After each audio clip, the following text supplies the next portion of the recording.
करके बाल सुखा रही थी।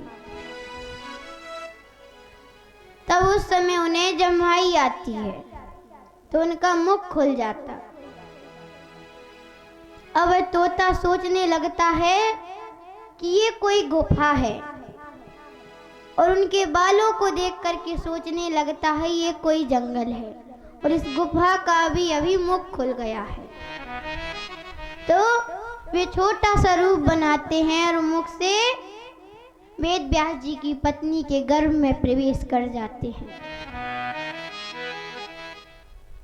अब इधर वेद व्यास जी के पास भगवान आते हैं, लाल आंखें हैं। वेद व्यास जी हाथ जोड़ करके बोलते हैं कि हे प्रभु, कितने वर्षों बाद दर्शन दिए और वो भी इस रूप में।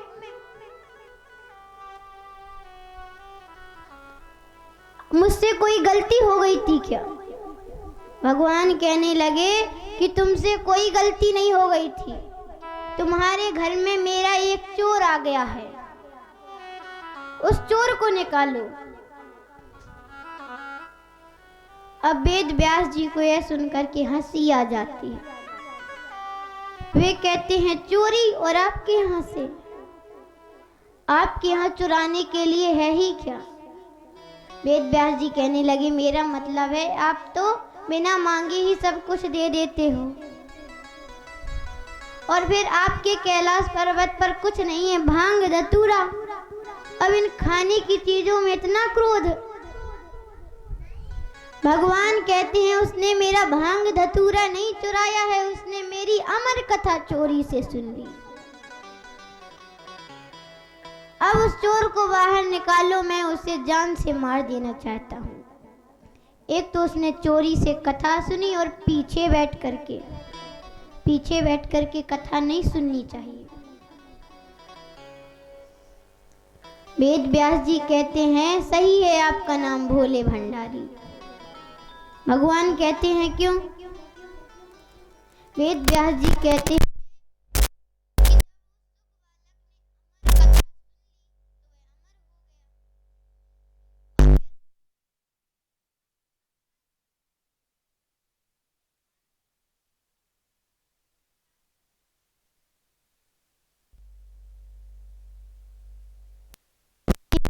कभी क्रोध नहीं करना चाहिए। क्रोध में सोचने समझने की बुद्धि नष्ट हो जाती है। जब भगवान की भी बुद्धि नष्ट हो जाती है सोचने समझने की, तब हम तो पृथ्वी के आम इंसान हैं। भगवान कहने लगे कोई बात नहीं, मैं उसे मार नहीं सकता तो बंदी तो बना करके रख सकता हूँ। वेद व्यास जी कहते हैं हाँ, बंदी बना करके रख सकते हैं आप। भगवान कहते हैं तो अब उसे बाहर निकालो। वेद व्यास जी कहते हैं कैसे बाहर निकालें? अब तो वह 9 महीने के बाद ही निकलेगा। मेरी पत्नी के गर्भ में चला गया है वह। भगवान कहने लगे ठीक है। अब ये बातें वह सुख बालक सुन रहा है। अब उसे भगवान से डर लग रहा है तो वह सोचने लगा कि जब मैं बाहर ही नहीं निकलूंगा तो कैसे ले जाएंगे। अब भगवान वहीं पर समाधि लगा करके बैठ जाते हैं।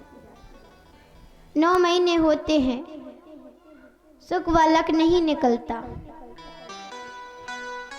1 वर्ष हो जाता है। अब भगवान चले जाते हैं वापस कैलाश पर्वत। भगवान क्रोधित नहीं थे, वे तो दिखावटी क्रोधित थे ताकि उन्हें वे बता सके कि पार्वती मैया को ये अमर कथा कितनी बहुमूल्य थी। उन्होंने अमर कथा को गवा दिया। अब चले जाते हैं। अब इधर 3 वर्ष हो जाते हैं, वह बालक नहीं निकलता। अब मैया कहती हैं कि पुत्र जन्म ले ले। वह बालक कुछ नहीं बोलता। 11 वर्ष हो जाते हैं। फिर मैया एक बार कहती हैं कि पुत्र अब जन्म ले ले। तब भी वह बालक कुछ नहीं बोलता। अब 12 वर्ष होते हैं तो मैया क्रोधित हो जाती है। मैया कहती है कि अब जन्म ले ले वरना मैं तुझे श्राप दे दूंगी। तब वह बालक बोलता है, कहता है मैया मुझे त्रिशूल का डर है।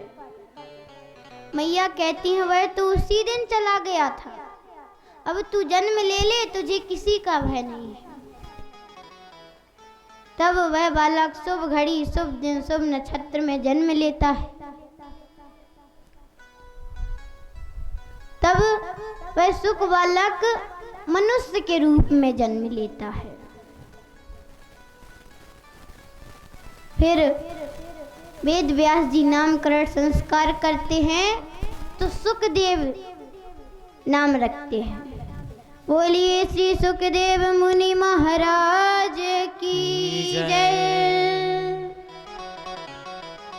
अब जैसे ही इनका जन्म होता है ये नरा लपेटे हुए जंगल की ओर जाने लगते हैं। अब ये मैया देखती हैं तो रोने लगती हैं। वेद व्यास जी भी पीछे पीछे भागने लगते हैं। हा पुत्र कह करके पीछे पीछे भाग रहे हैं। वेद व्यास जी कहते हैं देवी आप आश्रम जाइए, मैं अपने पुत्र को वापस लेकर आऊंगा। जब तक उसके सारे संस्कार नहीं हो जाते तब तक मैं उसे जंगल नहीं जाने दूंगा। मैया कहती हैं ठीक है। मैया आश्रम आ जाती हैं। अब वेद व्यास जी पीछे चले जा रहे हैं, लेकिन सुखदेव जी महाराज ने उन्हें एक बार भी मुड़ करके पीछे नहीं देखा। पुकारते जा रहे हैं। अब वे एक तालाब के ऊपर से निकलते हैं। उस तालाब में कुछ देवांगनाएं स्नान कर रही थी। अब सुखदेव जी महाराज निकले वहां से तो वे देवांगनाएं स्नान ही करती रही। और वेद व्यास जी वहां से निकले तो उन्होंने वस्त्र धारण कर लिए। जब ये दृश्य वेद व्यास जी ने देखा तो उनसे ना रहा गया। उन्होंने पूछा पुत्रियों, जब मेरा यहाँ से जवान पुत्र निकला जिसका तुम्हें पर्दा करना चाहिए था, उसका तुमने पर्दा नहीं किया, और मैं तो तुम्हारे पिता समान हूँ, मेरा पर्दा तुमने क्यों किया? देवांगनाएं हाथ जोड़ करके कहने लगी कि हे प्रभु, जो आपका पुत्र है वह इस दुनिया के बारे में कुछ नहीं जानता। वह ये नहीं जानता कि ये बालक है, ये बालिका है, ये पेड़ है, ये पौधा है। वह तो भगवान राम का गुणगान करते हुए जा रहा है। दुनिया वालों से उसका कोई परिचय नहीं है और आप ये सब जानते हैं। आप दुनिया को जानते हैं, वह दुनिया को नहीं जानता। वेद व्यास जी सोचने लगते हैं कि मेरा पुत्र जन्म से ही ज्ञानी है, तो वे उसी समय वहां से लौट आते हैं। अब सुखदेव जी महाराज वहां पर एक झाड़ी के पीछे बैठ जाते हैं और तपस्या करने लगते हैं। तपस्या करते करते 4 वर्ष बीत जाते हैं। अब 4 वर्ष होते हैं तो सुखदेव जी महाराज अब 16 वर्ष के हो चुके थे। अब वेद व्यास जी अपने 2-4 शिष्यों को भेजते हैं और कहते हैं कि तुम कुछ मंत्र बोलना, वहां पर झाड़ी के पीछे मेरा पुत्र तपस्या कर रहा है, और ये मंत्र बोल करके उसे यहाँ पर ले आना। शिष्य जाते हैं और कुछ मुख्य मंत्र बोलते हैं। अब उन मंत्रों को जब सुखदेव जी महाराज सुनते हैं तो बाहर निकल करके आ जाते हैं और पूछते हैं कि भैया ये आपने मंत्र कहाँ से सीखे हैं? वे शिष्य कहते हैं कि ये हमने अपने गुरुकुल से सीखे हैं, तुम्हें ये मंत्र पसंद आए? सुखदेव जी महाराज कहते हैं मुझे ये मंत्र बड़े ही प्रिय लगे, मैं भी ये सीखना चाहता हूँ। शिष्य कहते हैं तो आप हमारे साथ हमारे गुरुकुल चलिए। हमारे यहाँ तो ऐसे ही 18,000 श्लोकों का उच्चारण किया जाता है। जब तुम 18,000 श्लोक सुनोगे तो ज्ञान की गंगा में गोता लगाते ही रह जाओगे। सुखदेव जी महाराज वापस आश्रम आ जाते हैं और वहाँ पर वेद व्यास जी उन्हें श्रीमद् भागवत कथा का ज्ञान कराते हैं।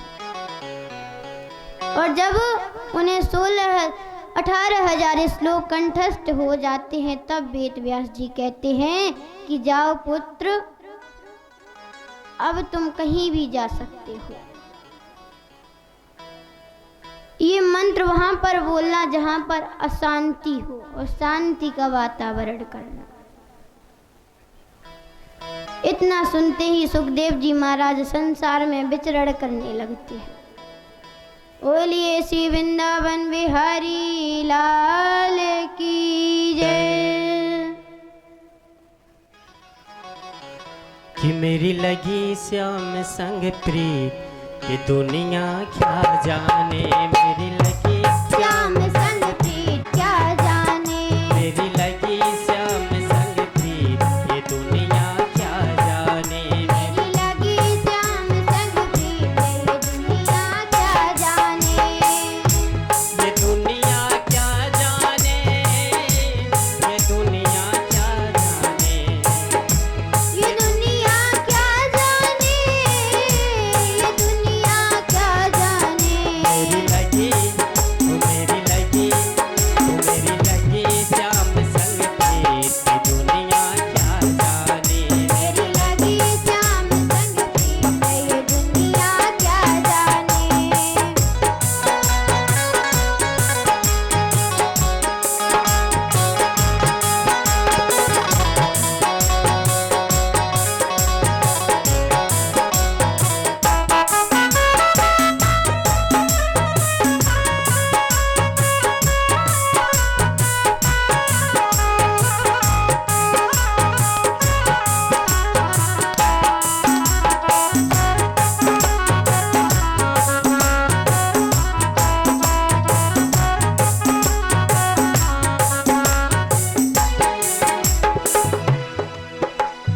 छवि लखी मैंने श्याम सुंदर की, छवि लखी मैंने श्याम की जब से, छवि लखी मैंने श्याम की जब से। छवि लखी मैंने श्याम की जब से।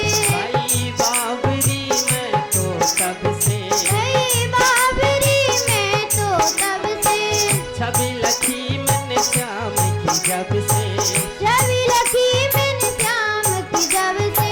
भाई बाबरी मैं तो तब से। हे बाबरी मैं तो तब से। ओ ये कैसी पागल थी, ये दुनिया क्या जाने। लगी श्याम संग प्रीत ये दुनिया क्या जाने। लगी श्याम संग प्रीत, ये दुनिया क्या जाने।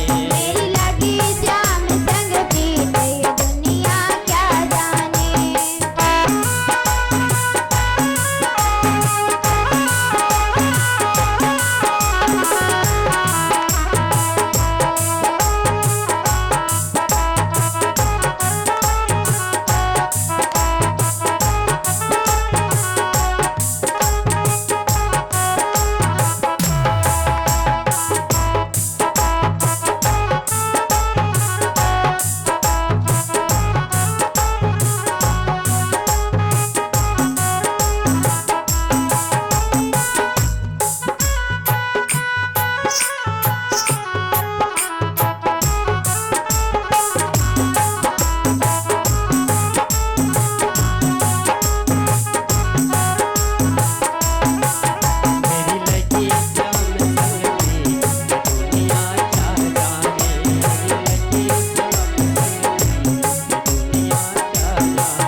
यहाँ पर, मैं तुम्हें कुछ नहीं देने वाला, तुम यहाँ से जा सकते हो।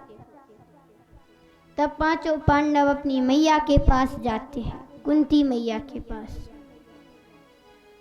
और मैया को सारी घटना बताते हैं। तब मैया पांचों पांडवों को साथ लेकर के राजभवन में आती हैं और कहती हैं कि इस घटना का निर्णय अभी हो जाए, हमारा आप अधिकार हमें दे दें। तो वहां पर गुरु द्रोणाचार्य, भीष्म पितामह बैठे हुए थे। तो इन सब के कहने पर महाराज धृतराष्ट्र ने उन्हें खांडव वन दे दिया। कहा जाओ मैं तुम्हें खांडव वन देता हूं। इससे भीम को बड़ा क्रोध आता है, लेकिन धर्मराज युधिष्ठिर रोक देते हैं। वे कहते हैं कि जितना मिला है उतने में ही प्रसन्न रहो।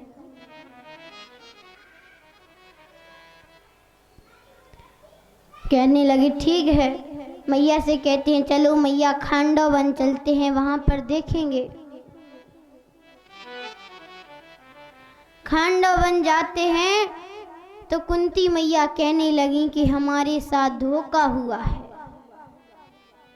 यहाँ पर तो मिट्टी नाम की तो कोई चीज ही नहीं, यहाँ पर तो कंकड़ ही कंकड़ है। युधिष्ठिर जी कहने लगे कि हम इस जंगल को स्वर्ग से भी सुंदर बना लेंगे। तब अर्जुन को अपने मित्र मैदानव की याद आती है और वह मैदानव का आवाहन करता है। मैदानव आता है,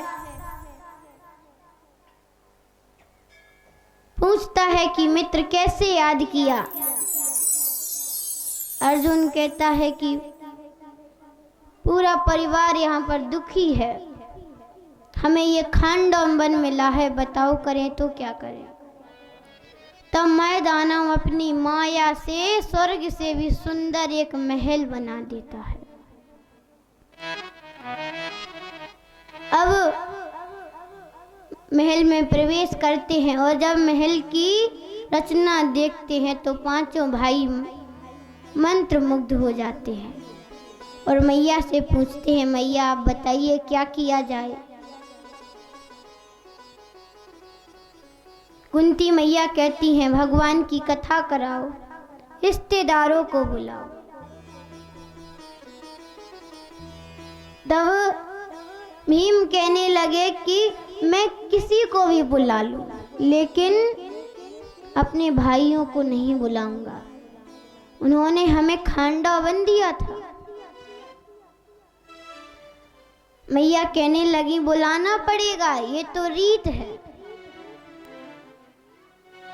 युधिष्ठिर जी कहते हैं जैसी मैया की इच्छा बुला लेते हैं। अब वहां पर संदेशा भेजते हैं तो दुर्योधन आश्चर्यचकित रह जाता है, सोचने लगता है इतने कम समय में उन्होंने महल तैयार कर लिया। पांचों भाइयों 100 भाइयों को बुलाता है और भाइयों से कहता है चलो देखने चलते हैं क्या चक्कर है। अब दुर्योधन वहां पर पहुंचता है, द्वारपाल स्वागत सत्कार करते हैं। अब महल की रचना इतनी अद्भुत थी कि जहां पर दरवाजा दिखाई देता था वहां पर दीवार बनी हुई थी, और जहां पर दीवार दिखाई देती थी वहां पर दरवाजा दिखाई देता था। अब दरवाजे पर गया और निकलने की कोशिश करने लगा तो उसका सर दीवार में टकरा गया। फिर निकल गया, अंदर पहुंच गया। अब अंदर जाके देखा तो जहां पर रास्ता दिखाई दे रही थी वहां पर जल भरा था, और जहां पर जल भरा दिखाई देता था वहां पर रास्ता थी। अब पहले जहां जल दिखाई देता था वहां पर गया तो उसने पैरों के कपड़े ऊपर कर लिए। अब ऊपर से द्रौपदी मैया ये सब देख रही थी। अब आगे गया तो वहाँ पर पानी तो नहीं था, दिखाई दे रहा था। अब द्रौपदी मैया ये दृश्य देख रही थी, सोचने लगी ये दुर्योधन कर क्या रहा है। निकल जाता है वहाँ से। अब जहाँ पर रास्ता दिखाई दे रही थी, पानी भरा था, तो वहाँ पर सीधे चला गया तो पूरा भीग गया। अब इससे द्रौपदी मैया को हंसी आ जाती है और वे मजाक में कह देती हैं ये तो अंधों की अंधे हैं। लेकिन ये बात दुर्योधन को इतनी बुरी लगती है, इतनी बुरी लगती है कि तुरंत वहां से लौट आता है और शकुनी मामा के पास जाता है और शकुनी मामा से कहता है कि क्या करूं, उन्हें मैं अपने चरणों में देखना चाहता हूं। शकुनी मामा कहता है कि मैं ऐसा पांसा डालूंगा कि पत्थर भी रो पड़ेगा उनके दुख को देख करके। तब शकुनी मामा कहता है कि तुम उनको निमंत्रण दो कि धूत कीड़ा के लिए बुलाया है। धूत कीड़ा यानी चौसर खेलने के लिए। अब संदेशा पहुंचता है, मैया से पूछते हैं, निमंत्रण स्वीकार कर लेते हैं और धूत क्रीड़ा खेलने के लिए आ जाते हैं। अब उसमें जो पांसे थे वह शकुनी मामा की बात मानते थे, इससे वे सब कुछ हार गए। अंत में द्रौपदी मैया को भी दांव पर लगा दिया।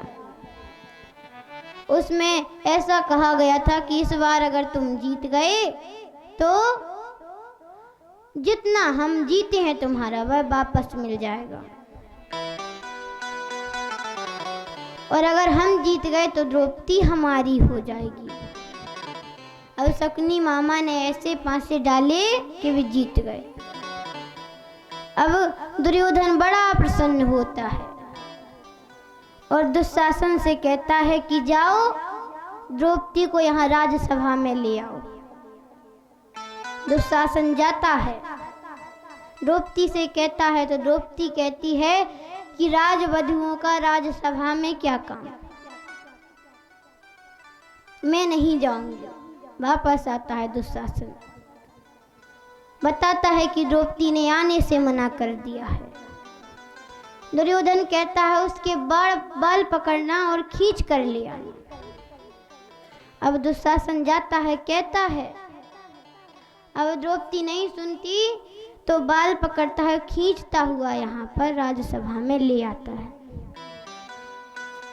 द्रौपदी मैया खड़ी होती रो रही थी। तभी उस समय दुर्योधन दुशासन को आदेश दे देता है कि इसे निवस्त्र कर दो। अब जैसे ही दुर्योधन ने आदेश दिया, दुशासन द्रौपदी का चीर खींचने लगता है। जैसे ही खींचना प्रारंभ करता है तो द्रौपदी मैया भगवान द्वारकाधीश को पुकारती है।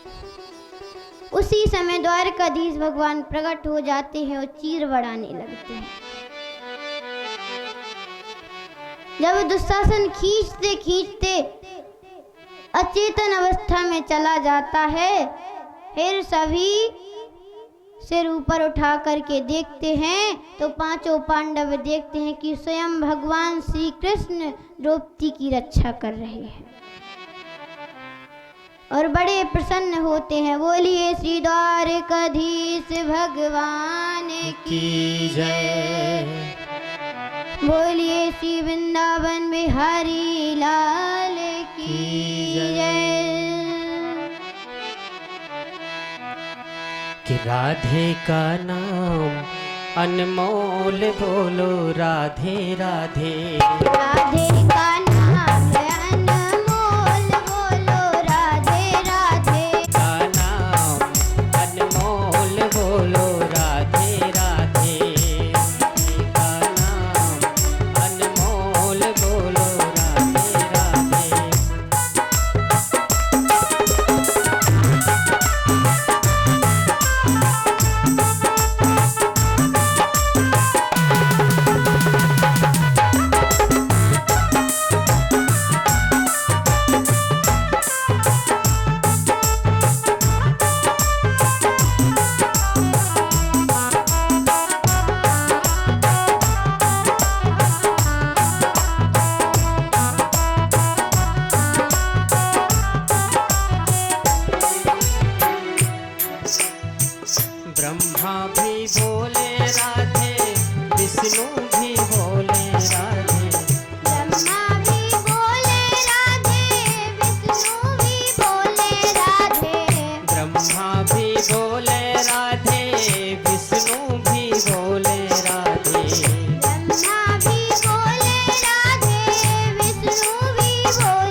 सूरज भी बोले राधे, चंदा भी बोले राधे, सूरज भी बोले राधे, चंदा भी बोले राधे, सूरज भी बोले राधे, चंदा भी बोले राधे, सूरज भी बोले राधे।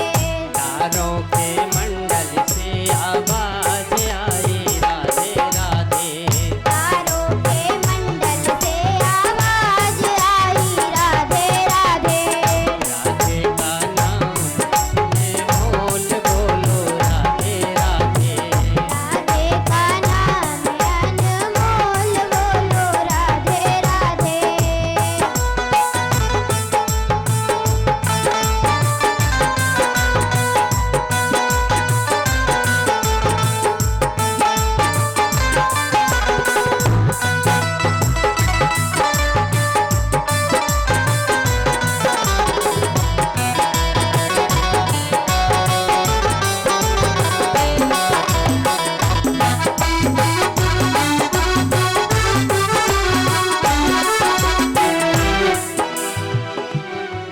ओ गंगा भी बोले राधे, यमुना भी बोले राधे, गंगा भी बोले राधे, यमुना भी बोले राधे, गंगा भी बोले राधे, यमुना भी बोले राधे, गंगा भी बोले राधे, यमुना भी बोले राधे।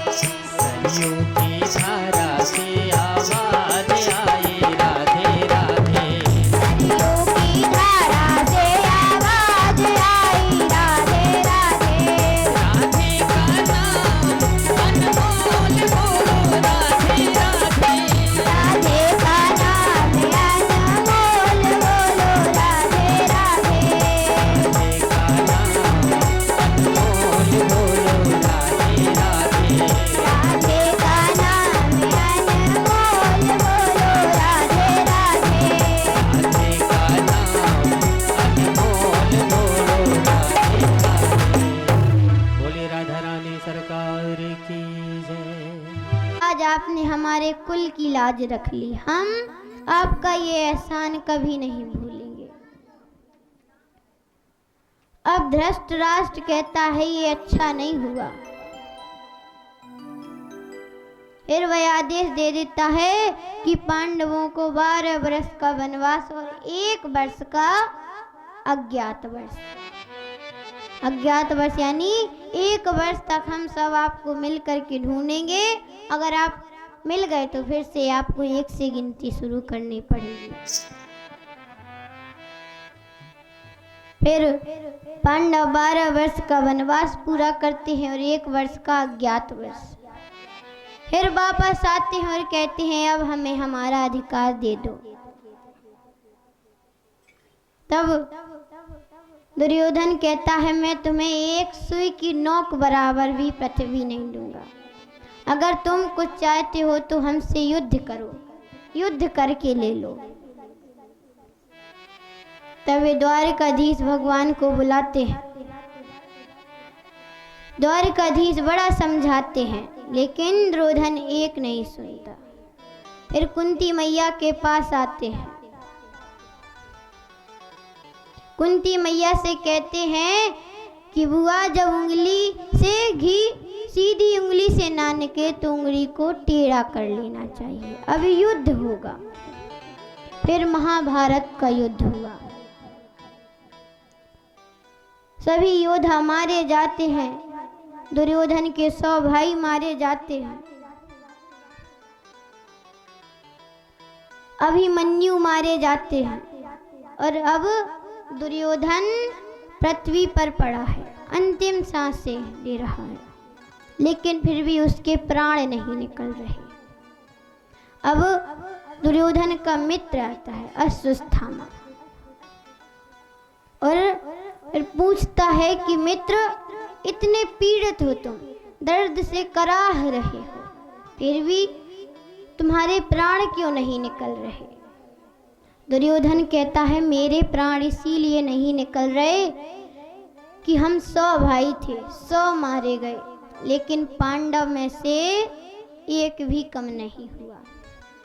मैं पांडवों की मृत्यु देखना चाहता हूँ। इतना सुनता है अश्वत्थामा तो जाता है। रात का समय था, पांडवों के शिविर में अंधेरा था, तो पांडवों के शिविर के बदले उनके पुत्रों के शिविर में चला जाता है। पांडवों के 5 पुत्र लेटे हुए थे। अंधेरे में वह पांडवों के 5 पुत्रों का सर काट लाता है और दुर्योधन के पास ले जाता है। दुर्योधन को ऐसा श्राप था कि जब तुम प्रसन्न भी होगे और दुखी भी होगे तभी तुम्हारी मृत्यु होगी। अश्वत्थामा खुशी खुशी आता है, दिखाता है, कहता है कि मैं 5 पांडवों के सर काट कर लाया हूँ। यह सुनकर के दुर्योधन बड़ा प्रसन्न होता है, बड़ा प्रसन्न होता है। फिर वह सिर देखता है तो रोने लगता है, जोरों से रोने लगता है। कहने लगा कि यही तो हमारे दीपक थे, यही तो हमारे कुल को आगे ले जाने वाले थे। तुमने इन्हीं को मार डाला, अब तो हमारे कुल का विनाश हो जाएगा, अब तो कोई नहीं रह गया। तो उस समय दुर्योधन की मृत्यु हो जाती है। अब द्रौपदी मैया आती है शिविर में, देखती हैं तो 5 पुत्रों के सर कटे हुए हैं, धड़ बस रखे हैं, सिर कोई ले गया। रोने लगती है जोरों से, पांडवों के शिविर में आती हैं। पहरेदारों से पूछा तो बताया अश्वत्थामा आए थे, तलवार हाथों में लिए थे। अश्वत्थामा को ढूंढते हैं, पकड़ कर लाते हैं और द्रौपदी मैया के सामने खड़ा करते हैं और कहते हैं, द्रौपदी, इसने तुम्हारे पुत्रों को मारा है, अब तेरे सामने हम इसका वध करेंगे ताकि तेरे मन को कुछ शांति हो। द्रौपदी मैया कहती हैं, इससे मुझे शांति नहीं मिलेगी, ये भी तो किसी का पुत्र है, और फिर गुरु भाई की हत्या का पाप भी लगेगा, इसे मत मारो। तब अपमान कर करके छोड़ देते हैं। कहते हैं किसी को मार दो लेकिन अपमान मत करो। अश्वत्थामा का अपमान करते हैं, उसके बाल काट डालते हैं और उसके माथे पर जो मणि लगी थी उस मणि को निकाल लेते हैं। इससे अश्वत्थामा बड़ा ही क्रोधित था। वैसे अश्वत्थामा को मार नहीं सकते थे, अश्वत्थामा अमर था। इस सृष्टि में 8 लोग ऐसे हैं जो अमर हैं। मैं आपको श्लोक सुनाती हूँ जिससे आपको याद हो जाएंगे। अश्वत्थामा बलिर्व्यासो हनुमानश्च विभीषणः सुकृपा परशुरामश्च सप्तऋषि चिरंजीवी। अश्वत्थामा बलिर्व्यासो, अश्वत्थामा राजा बलि और वेद व्यास जी। हनुमानश्च विभीषणः, हनुमान जी महाराज और विभीषण जी। सुकृपा परशुरामश्च, सुखदेव जी महाराज, कृपाचार्य और परशुराम जी। ये 7 ऋषि चिरंजीव, सप्त ऋषि चिरंजीवी भव। ये अभी भी कहीं ना कहीं विचरण कर रहे हैं। अश्वत्थामा बड़ा ही क्रोधित था, वह बदला लेना चाहता था। तो जो अभिमन्यु की पत्नी उत्तरा थी, उनके गर्भ में अभी एक अंश पल रहा था, वे गर्भवती थी। तो अश्वत्थामा ने सोचा मैं उत्तरा के गर्भ का विनाश कर दूं, जिससे बिल्कुल ही कुल का दीपक बुझ जाएगा। तो अश्वत्थामा ने ब्रह्म अस्त्र चला दिया। अब उत्तरा दौड़ती दौड़ती भगवान द्वारिकाधीश के पास जाती हैं। वे पांडवों के पास नहीं जाती, द्रौपदी के पास नहीं जाती, भगवान द्वारिकाधीश के पास जाती हैं। क्योंकि वे जानती थी कि जिसने हमारी सास की लाज बचाई वे हमारी भी लाज बचाएंगे। तो उस समय वे द्वारकाधीश भगवान के पास जाती हैं। जब द्वारकाधीश भगवान ये सुनते हैं तो तुरंत उत्तरा के गर्भ में चले जाते हैं। भगवान पहली बार किसी के गर्भ में गए थे।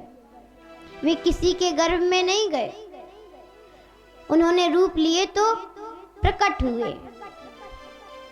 उन्होंने जन्म नहीं लिया, पहली बार गर्भ में जाते हैं उत्तरा के, और उस बालक के चारों ओर घेरा लगा देते हैं, एक सुरक्षा कवच लगा देते हैं। अश्वत्थामा का ब्रह्मास्त्र विफल जाता है। अब वह बालक देख रहा है कि ये पीतांबर पहने हुए हैं, मोर मुकुट लगाए हुए हैं, बांसुरी लिए हुए, दर्शन कर रहा है भगवान के। कुछ दिनों बाद भगवान जाने लगते हैं अपने धाम। तो कुंती मैया के पास आते हैं। कुंती मैया के पास आकर के कहते हैं, बुआ मैं जा रहा हूँ, अब तुम मुझसे एक वरदान मांग ले, क्या चाहती है? कुंती मैया कहती है, हे केशव अगर तुम मुझ पर प्रसन्न हो तो मुझे दुख दे दो। भगवान कहते हैं, ये क्या मांग रही हो? तुमने अपने जीवन में इतने कष्ट सहे फिर भी दुख मांग रही हो, ऐसा क्यों? कुंती मैया कहती हैं कि हे केशव जब भी हमें दुख हुआ है तो आप हमारे साथ रहे हो और सुख में तुम नहीं रहे, इसीलिए मैं दुख ही चाहती हूँ, क्योंकि जो आनंद दुख में है वह आनंद सुख में नहीं है। जब दुख होता है तो तुम मेरे साथ में होते हो और जब सुख होता है तुम मेरे साथ में नहीं होते हो, इसीलिए मुझे दुख दे दो। भगवान कहते हैं, चिंता मत कर बुआ, मैं तुझे वरदान देता हूँ कि तुझे सुख भी मुझसे अलग नहीं कर पाएगा। अब भगवान अपने धाम चले जाते हैं। उत्तरा के गर्भ से राजा परीक्षित जन्म लेते हैं। अब पांडवों को पता चलता है कि भगवान चले गए हैं, तो वे भी कहने लगे अब हम यहाँ क्या करेंगे। वे राजा परीक्षित को राजा बना देते हैं और वे भी हिमालय के लिए तपस्या करने निकल पड़ते हैं।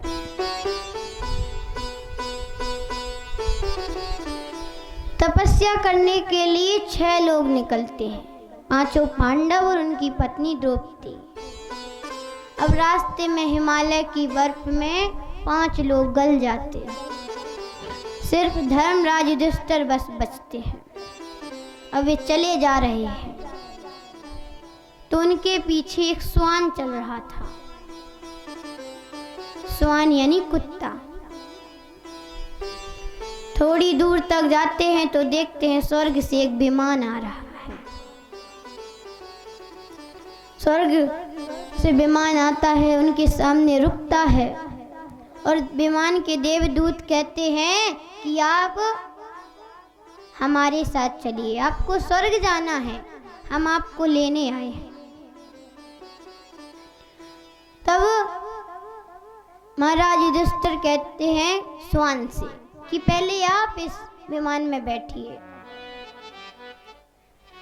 देवदूत कहने लगे हम इसे नहीं लेने आए हैं, आपको लेने आए हैं और आप हमारे साथ चलिए।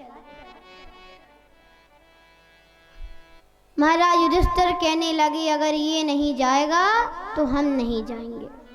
असल में सच्चा साथी तो यही हमारा है। देवदूत कहने लगे ऐसा क्यों?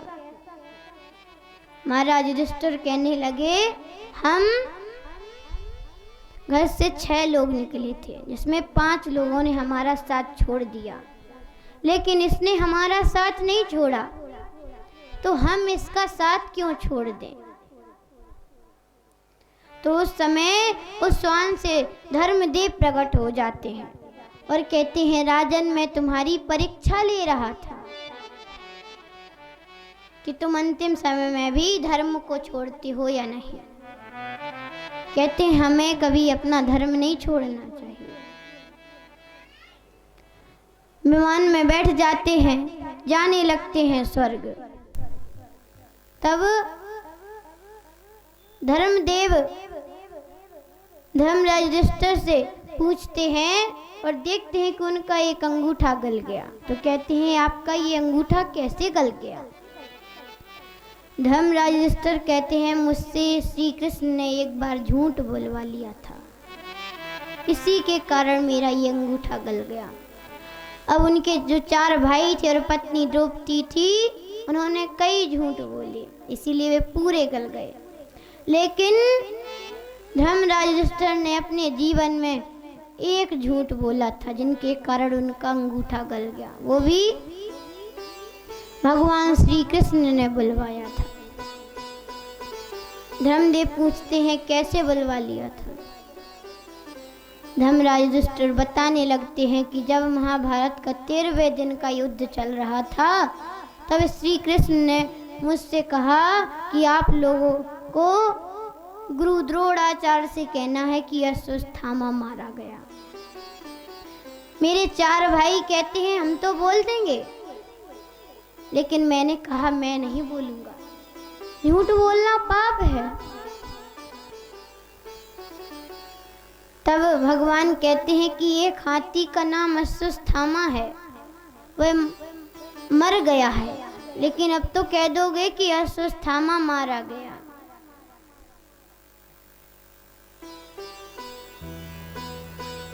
युधिष्ठिर जी कहने लगे, हाँ अब तो कह देंगे।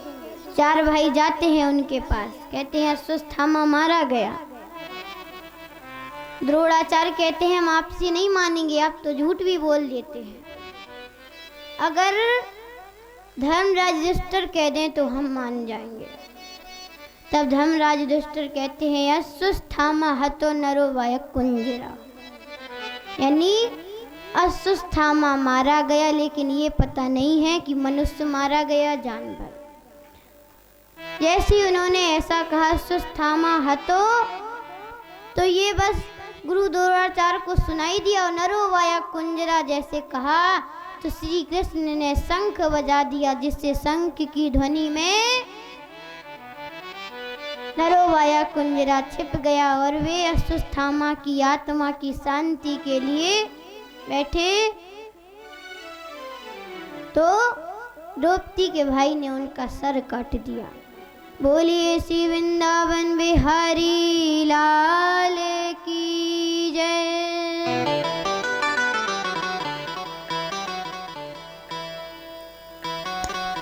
युधिष्ठिर जी कहते हैं, यही मुझसे झूठ बुलवा लिया था। अब इधर कलयुग की कथा आती है। ये कलयुग की कथा है, इसे ध्यान से सुनना पड़ेगा। राजा परीक्षित बहुत बड़े धर्मात्मा थे। एक बार वे वन में विचरण कर रहे थे, तो उन्होंने देखा कि एक मनुष्य राजा जैसा भेष बनाए हुए गाय बैल को पीटे जा रहा है। जो बैल है उसके 4 चरण है, यानी बैल के 3 पैर काट दिए उसने, एक पैर पर वह बैल खड़ा है। राजा परीक्षित देखते हैं, मेरे राज्य में इतना बड़ा धर्म, आते हैं तलवार लेकर के मारने के लिए दौड़ते हैं।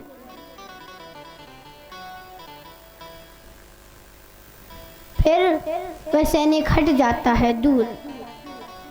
राजा परीक्षित गाय से पूछते हैं कि आप कौन हैं देवी।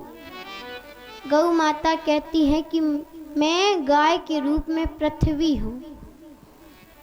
और ये जो बैल के रूप में खड़ा है ये धर्म है। ये धर्म के 4 चरण हैं। 4 में से 3 कट चुके हैं, एक पर ये खड़ा है। धर्म के 4 चरण कौन कौन से? दया, धर्म, सत्य, दान। आज के इंसान के अंदर दया नहीं है, सत्य भी कोई नहीं बोलता। हाँ, दान है तो ये एक पैर पर, एक चरण पर टिका है। फिर भी दान कैसा है कि एक बहुत बड़े दानी थे, उन्होंने एक धर्मशाला में कुछ पंखे दान किए और उन पंखों की हर एक पंखुड़ी में लिखवा दिया, कमलावती की पुण्य स्मृति में कमल सिंह ने दान किया। कुछ दिन बाद कमल सिंह अपने मित्र गेंदा सिंह को उस धर्मशाला में ले जाता है। कहता है, देखो ये पंखे कितने अच्छे लग रहे हैं, हमने दान किए हैं। पंखुड़ी में क्या लिखा है जरा पढ़ो। कमल सिंह कहता है, चला के दिखाऊं?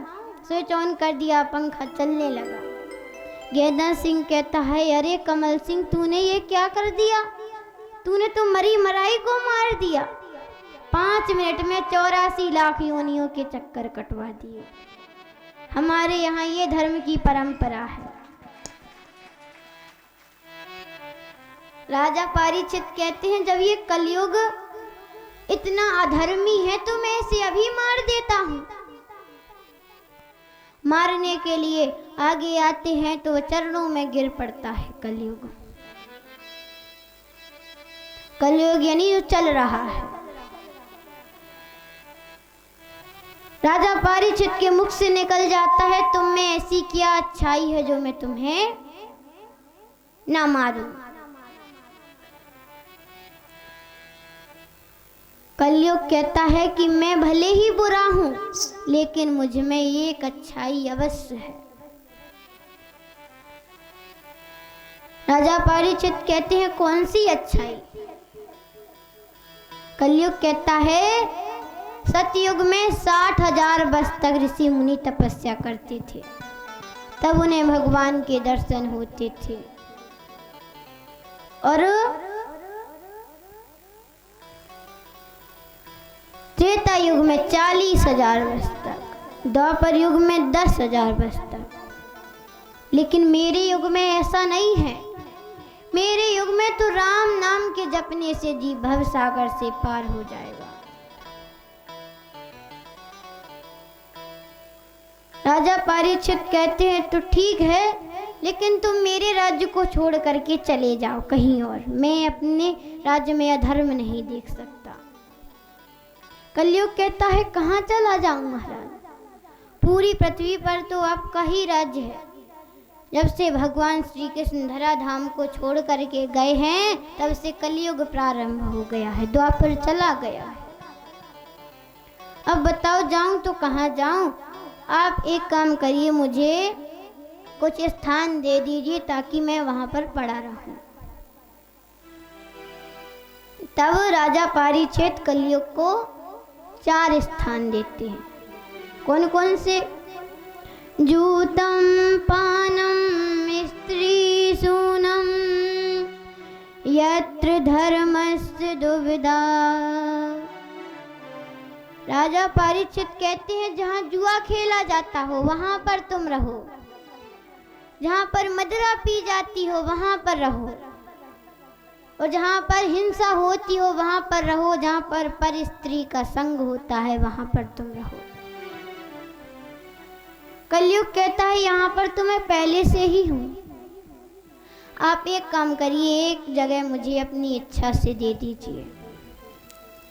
राजा पारीक्षित कहने लगे, कौन सी जगह? कलयुग कहता है, मुझे स्वर्ण में वास दे दीजिए।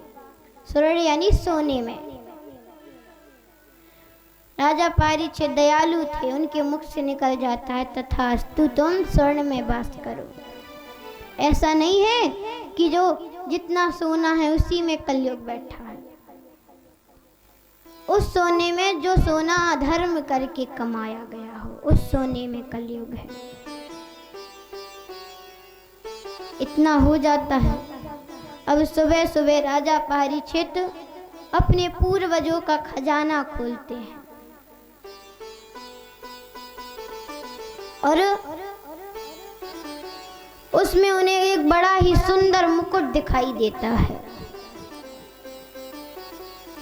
इतना सुंदर मुकुट था वह कि राजा परीक्षित ने अपना राज्य से मुकुट उतार दिया और उस मुकुट को उठाया, अपने सिर पर धारण कर लिया।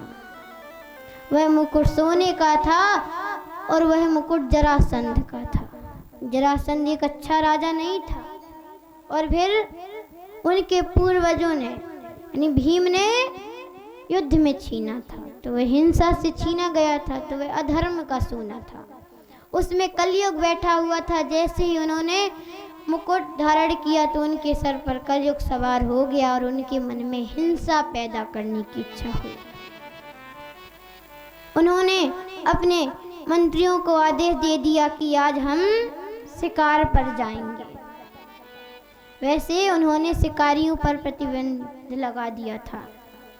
उनके राज्य में कोई शिकार नहीं खेलता था, लेकिन आज वे स्वयं शिकार खेलने जा रहे हैं क्योंकि उनके सर पर कलयुग बैठा हुआ है। शिकार खेलते खेलते शाम हो जाती है और वे वापस आने लगते हैं। वापस आते समय उन्हें प्यास लगती है। थोड़ी दूर आते हैं तो उन्हें एक ऋषि का आश्रम दिखाई देता है, समीक मुनि का आश्रम। उनके सर पर कलयुग सवार था तो वे ना रथ से उतरते हैं ना जूते उतारते हैं, सीधे रथ को अंदर ले जाते हैं। आश्रम में आते हैं, प्रणाम तक नहीं करते समीक मुनि को। संध्या का समय था, सभी ध्यान मग्न थे। राजा परीक्षित जाते हैं, कहते हैं बड़ी जोर से प्यास लगी है, जल पिला दो, जल पिला दो, 3-4 बार कहते हैं। अभी तो ध्यान मग्न, उन्हें नहीं सुनाई दिया। अब इससे राजा परीक्षित को बड़ा क्रोध आता है, गालियां देने लगते हैं, कहने लगते हैं अरे ऋषि मुनियों, तुम इतने घमंडी हो गए हो कि तुम्हें यह भी पता नहीं कि जब कोई राजा आता है तो उसका आदर सत्कार करना चाहिए। बड़ा क्रोध आता है, गालियां देते हैं और वापस आने लगते हैं। तो आश्रम में एक सर्प चला जा रहा था, तो उस सर्प को मारते हैं और समीक मुनि के गले में डाल देते हैं और वापस घर आ जाते हैं। अब जैसे ही आते हैं और मुकुट उतारते हैं तो उन्हें सारी याद ताजा आ जाती है। रोने लगते हैं, कहने लगते हैं हे गोविंद, मैंने बड़ा बुरा कर दिया, आज बड़ा ही पाप कर दिया। भगवान के मंदिर पहुंचते हैं, चरणों में गिर पड़ते हैं, कहते हैं मैं जिन ऋषि मुनियों के चरण छू छू कर नहीं थकता था, आज मैंने उन्हें गालियां दी, बुरा भला कहा। उस समय मेरी जिह्वा कट कर क्यों नहीं गिर गई गोविंद, मुझे क्षमा मत करना, मुझे दंडवत देना। रो रहे हैं। अब उधर एक ऋषि ध्यान से उठते हैं तो देखते हैं समीक मुनि के गले में सर्प पड़ा है। भागते हुए जाते हैं समीक मुनि के पुत्र संगी ऋषि के पास। वे कौशिकी नदी के तट पर संध्या वंदन कर रहे थे। जाते हैं, कहते हैं अरे संगी, तुम यहाँ पर बैठे हो, उधर तुम्हारे पिता के गले में किसी राजा ने सर्प मार करके डाल दिया। जब ऐसा संगी ऋषि सुनते हैं तो उन्हें बड़ा ही क्रोध आता है और तुरंत कौशिकी नदी का जल लेते हैं और कहते हैं जिसने भी यह कृत्य किया है मैं उसे श्राप देता हूँ कि 7 दिन बाद उसे तक्षक नाग डस लेगा और उसकी मृत्यु हो जाएगी। इतना कह करके आश्रम आते हैं। आश्रम में समीक मुनि के गले में सर्प पड़ा देखते हैं तो रोने लगते हैं। जब रोने की आवाज़ समीक मुनि सुनते हैं तो ध्यान से उठते हैं और कहते हैं, अरे संगी क्यों रो रहे हो? संगी ऋषि कहने लगे कि पिताजी जरा अपने गले में देखिए। गले में देखते हैं तो कहने लगे, ये तो आश्रम का सर्प है, किसने मार करके डाल दिया? संगी ऋषि कहने लगे, एक राजा ने। समीक मुनि कहने लगे, एक राजा ने? लेकिन वे मुझ पर क्यों नाराज हो गए? मैंने कोई अपराध कर दिया था क्या? संगी ऋषि कहने लगे, अपराध किया हो या ना किया हो, लेकिन मैंने दंड दे दिया। जिसने भी ये कृत्य किया है मैंने उसे श्राप दे दिया कि 7 दिन बाद उसे तक्षक नाग डस लेगा और उसकी मृत्यु हो जाएगी। जब ऐसा समीक मुनि सुनते हैं तो तुरंत ध्यान लगाते हैं, देखते हैं राजा परीक्षित को श्राप दे दिया। उनकी आंखों से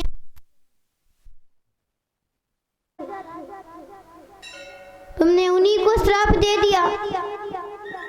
संगी तुमने बहुत बड़ी नादानी कर दी। एक शिष्य को बुलाते हैं और कहते हैं, जाओ राजा परीक्षित को बता करके आओ कि तुम्हारी 7 दिन बाद मृत्यु हो जाएगी। ऋषि आते हैं, राजा परीक्षित को पता चलता है कि आश्रम से आए हैं। भागते हुए आते हैं, चरणों में प्रणाम करते हैं, कहते हैं, महाराज आपने आने का कष्ट क्यों किया? मैं आने वाला ही था। शिष्य कहते हैं, अब आने से कुछ नहीं होने वाला था राजन, अब आपने देर कर दी। ऋषि पुत्र ने बहुत बड़ी नादानी की और आपको श्राप दे दिया कि 7 दिन बाद आपकी मृत्यु हो जाएगी, आपको तक्षक नाग डस लेगा।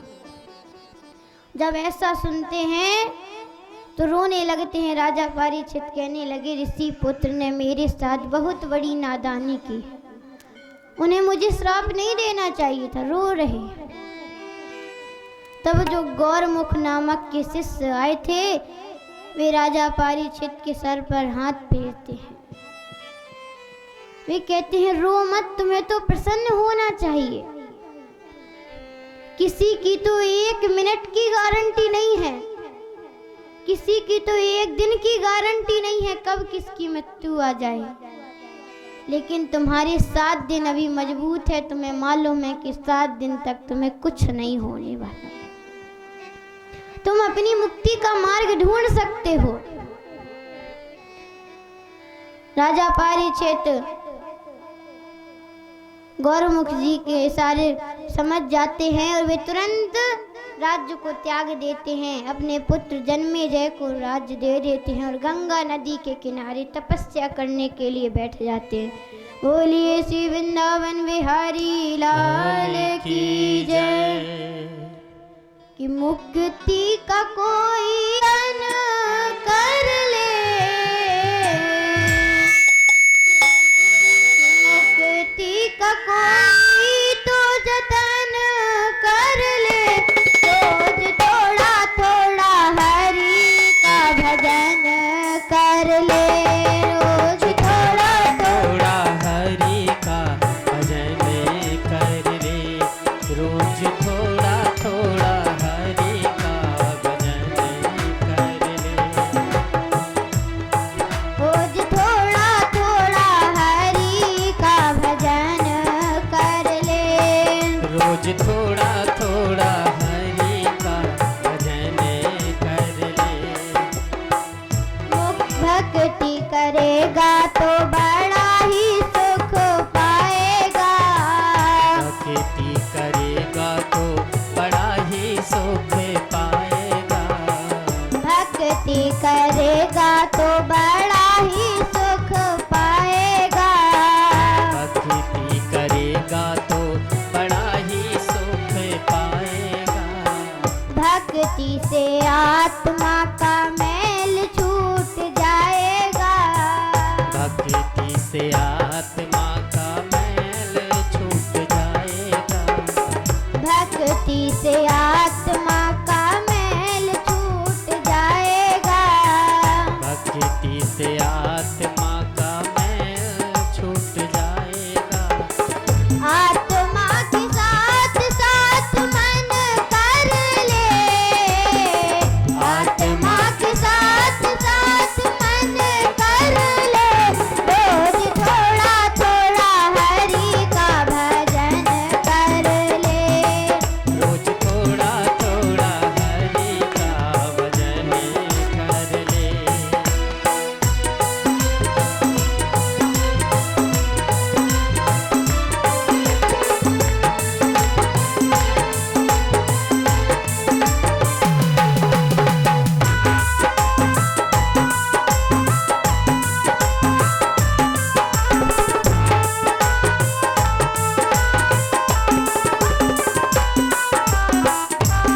संगत करे अच्छे लोगों की, संगत करे अच्छे लोगों की, संगत करे अच्छे लोगों की, दवा मिल जाएगी सभी रोगों की, दवा मिल जाएगी सभी रोगों की, जिंदगी को अपनी चमन कर ले, जिंदगी को अपनी चमन कर ले, रोज थोड़ा थोड़ा हरि का भजन कर ले, रोज थोड़ा थोड़ा हरि का भजन कर ले।